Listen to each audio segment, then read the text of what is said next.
Hi everyone, welcome back to my channel. My name is Lebs for those of you who are new here. So in today's video we're going to talk about a topic that is very sensitive. It's especially sensitive to people who are trying to conceive.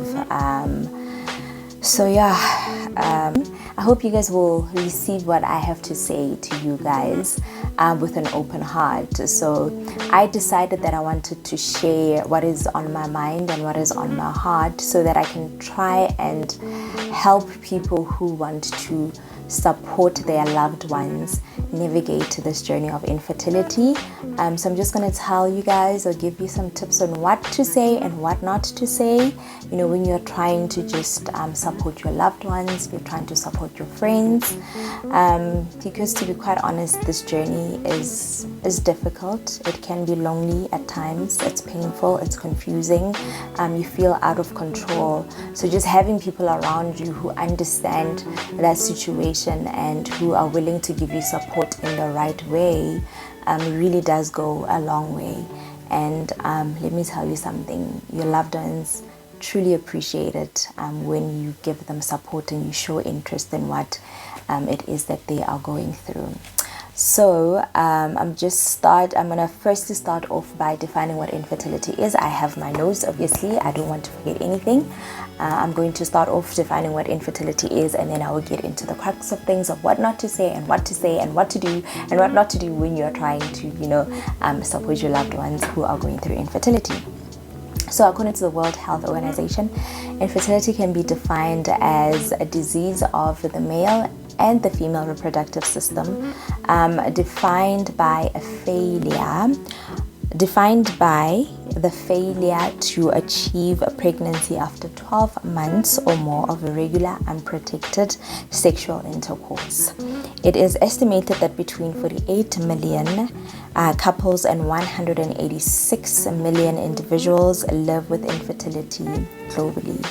Infertility can either be primary or secondary. Secondary infertility means that an individual or a couple have never achieved pregnancy. They have never conceived in the many years that they have been together.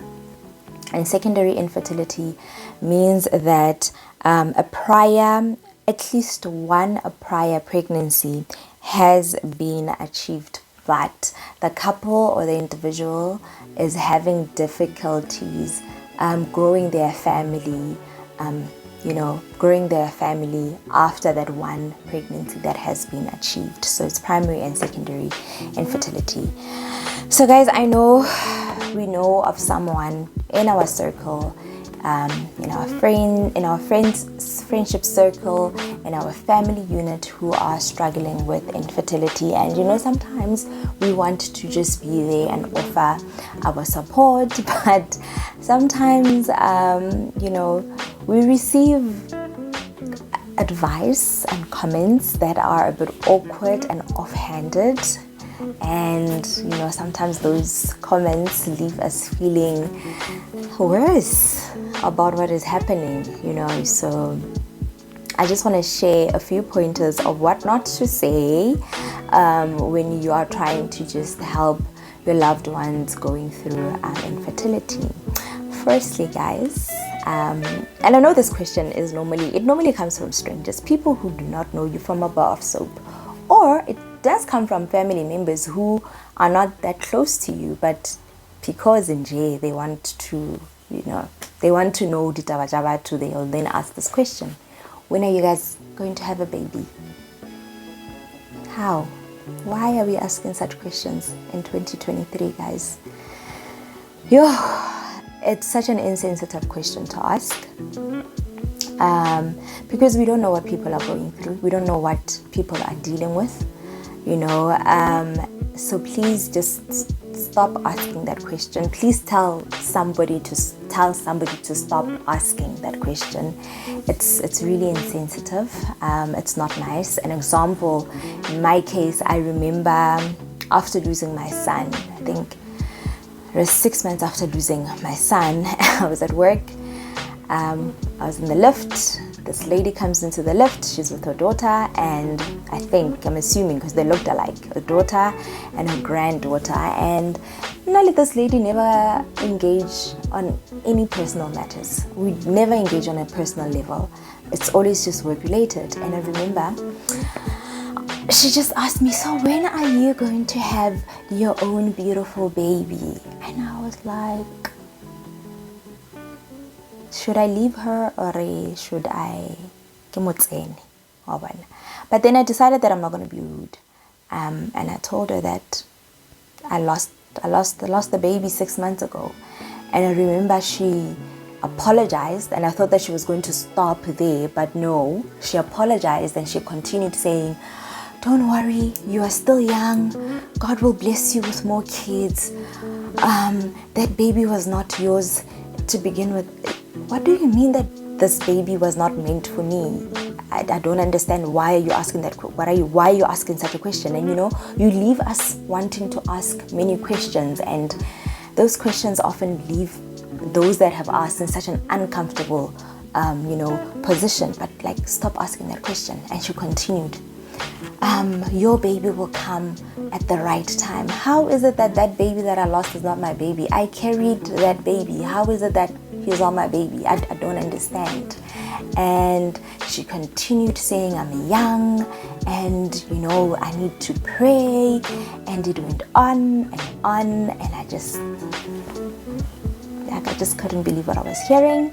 If she had just stopped at, I'm sorry for asking, it was going to be fine. But she continued. So please, guys, do not ask that question. Do not ask such a question. It's also, none of your business when people are going to start growing their families, when people are going to have kids. It's really none of our business. So I feel like we just need to stop asking that question, please. The next point I want to make is, please do not give advice. And I'm saying this with a smile on my face because guys, the advice that I have received, advice such as lift your feet up after intercourse. Don't pee after intercourse. Wait 15 minutes before you go pee. Do not, don't move after intercourse. Be still, don't scream. Don't make a noise during intercourse. How? How is that going to help me fall pregnant? How? And I know sometimes it comes from a good place. It's conversations that we've had with people, and somebody would have just said, we were trying for, a year, and I just decided I'm going to lift my feet up because somebody told me, and I did it, and I fell pregnant. It does not work like that for everyone. It doesn't work that way for everyone. So please, let's just stop with that advice. Try the supplement. A friend of mine tried this supplement and they fell pregnant. So please try it.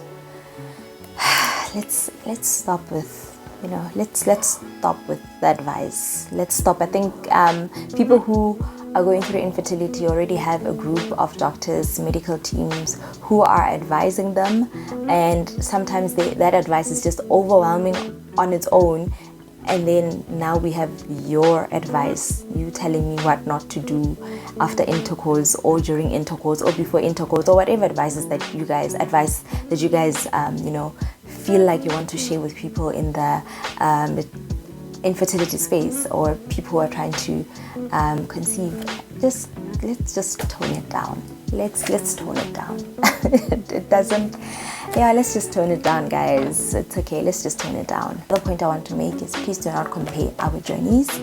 If I come to you and I open up and I tell you that I'm struggling with stage 4 endometriosis, I'm unable to conceive because of this and this and this, please do not tell me about a friend of yours who was diagnosed with endometriosis and PCOS and eventually fell pregnant. Please do not tell me about a friend of yours who has fibroids and was able to fall pregnant. In that moment, I don't want to hear that. I came to you, I'm opening up to you, and I'm telling you my struggles. I really just don't want you to compare my journey with that person's journey, because at the end of the day, I'm going to get home and think to myself, Kante, what is wrong with me? What is wrong with me if a person who was diagnosed with PCOS as well as endometriosis is able to conceive and I can't, where I was just diagnosed with just endometriosis? I know we are trying to, show people that there is light at the end of the tunnel, but in that moment, when I come to you and I open up to you, I just want you to listen, and I don't want you to compare our journeys, please, let's not do it. Another thing that I want to talk about, please avoid dismissive comments. I remember after I just got diagnosed with endometriosis, I think I had a conversation with a friend of mine, and they asked me, so when are you going to, start having babies, And I was like, okay, let me just open up. This is my friend. Let me just share my story with this person. So I then told them that I just got diagnosed with endometriosis and things don't really look too good. So we are trying for a baby, but things are just not looking too good for us. And I remember hearing endometriosis. Endometriosis is nothing. Njani, guys, what do you mean? What do you mean endometriosis is nothing? Endometriosis is nothing. Come on, friend, endometriosis is nothing, And I just remember thinking to myself, I just literally opened up to you about something that is very personal, and you are telling me that endometriosis is nothing, In that moment, I felt angry and confused, because now I was starting to question myself. I was starting to question whether or not I was making this thing a big deal, and it's not a big deal, And I just remember getting home and asking myself, am I making a big deal out of something that is maybe not a big deal? Has everything that I have read, the information that I have, researched, is it nothing?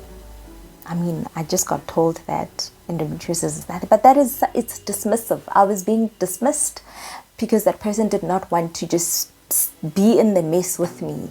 And I'm not saying feel sorry for me, but no, just listen to me. Don't feel sorry for me. Just stay in that moment when I'm hurting and I'm going through what I'm going through. Just listen. Don't feel pity for me. I don't want a pity party, but just listen to me. Don't dismiss me. Also, guys, please avoid saying at least, at least you were able to carry your baby till you were 32 weeks. Mamang lost their pregnancy when they were just, 4 weeks, when they were just 6 weeks pregnant, or when they were 16 weeks pregnant. No. Hahona at least, it doesn't, it really does not, it doesn't change the reality. It does not change the reality that somebody lost a pregnancy, It does not change the fact that a life was lost. It doesn't change that, So please stop saying at least. No. Please stop saying at least. At least you were able to hold your baby. You were able to see your baby, Find comfort in that, because Mamang didn't get that opportunity. At least, at least you have your husband who's able to comfort you. Mamang went through it alone. No, I don't want you to tell me. No, I don't want you to say that. Don't tell me at least. No, the reality is that I'm going through what I'm going through, and I don't want to know. As I said, don't compare my journey with someone else's journey, and don't think you saying at least this mamang went through this when it's a bit, what you're going through is not as difficult as what that person went through. No, guys, no. Please don't assume. In most cases, we think that the problems of the female, and in most cases, you'd find that in most cases, 30 to 40% of the time, the guy is the one with the problem. But we all, that society has just made us assume that women are the ones with the problem. please do not assume. It's a couple or an individual comes to you and they tell you their journey, drop the assumptions. Please just drop the assumptions. So please don't ask questions. Don't ask that sensitive question. Do not compare journeys. Do not say at least. Do not give advice. Do not assume. Please.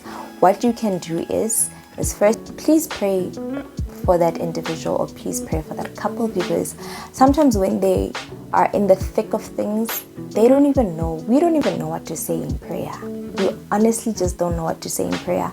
Sometimes you just say, God, please hear what my heart is saying. Please listen to my heart. I don't have the words to fully express how I'm feeling after receiving this medical report.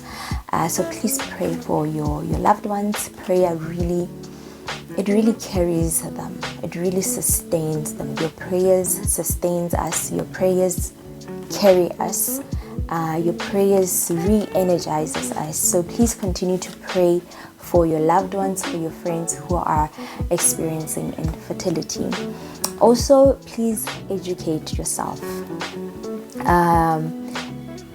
And you can even go to whoever your friend is. You can go to your loved one and ask, I don't know anything about endometriosis. I don't know anything about fibroids. What is this? Please just help me better understand it so that I am able to assist you. You can do that. You can go and say that, You can also just sit and research and try to read up as much as possible about infertility and what causes infertility. Sometimes infertility is unknown.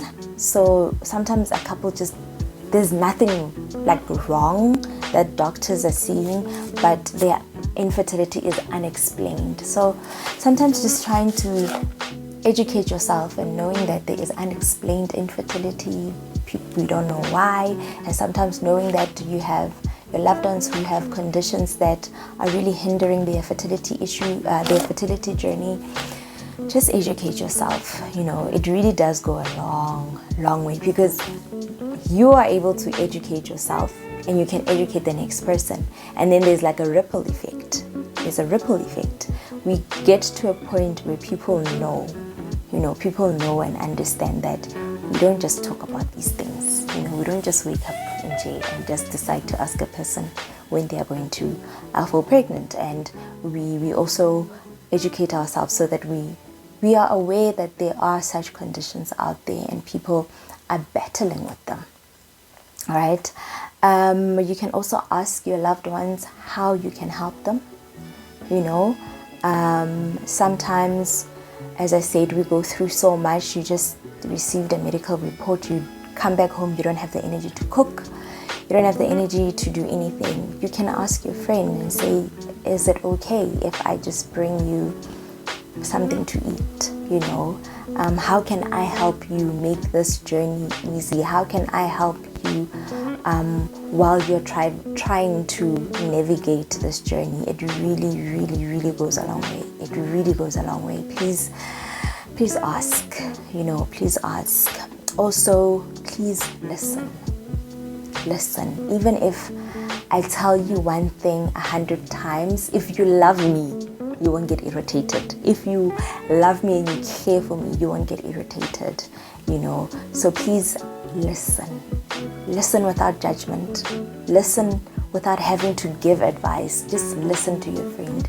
Even if I talk about the same thing over and over and over again, and I repeat how I feel over and over again, please just sit there with me and listen. Please just sit there with your loved ones and just listen.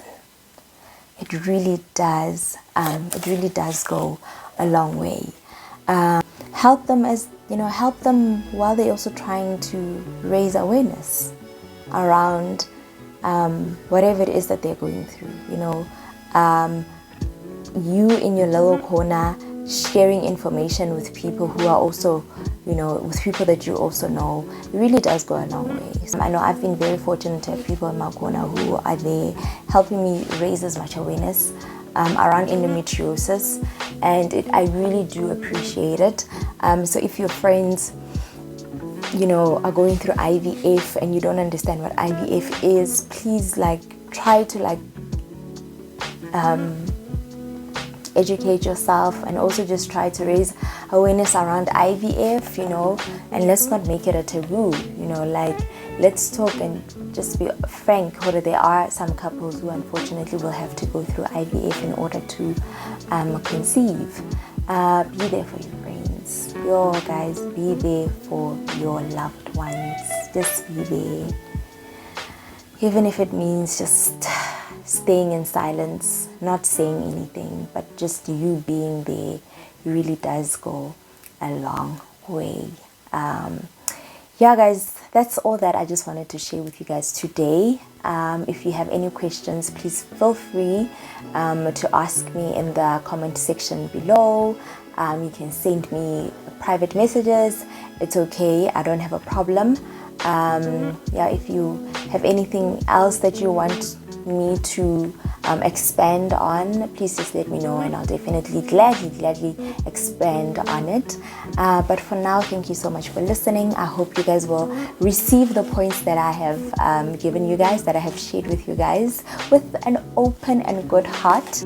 I know that most of the times some of the advice that we get is from a good place, but I feel like we just need to unlearn certain things and learn new things, and realize that just because this thing worked for that person does not necessarily mean that it's going to work for the next person. So guys, please just continue being there for your friends and your family members who are experiencing infertility. It's a lonely place to be in. It's yalapisha mara, being there, being supportive of your loved ones,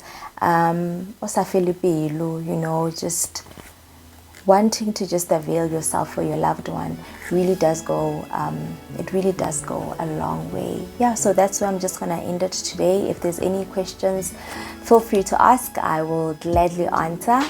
But for now, I will see you guys next week, and don't forget to like, comment, share and subscribe. So please share this video with everyone that you think can learn something from it.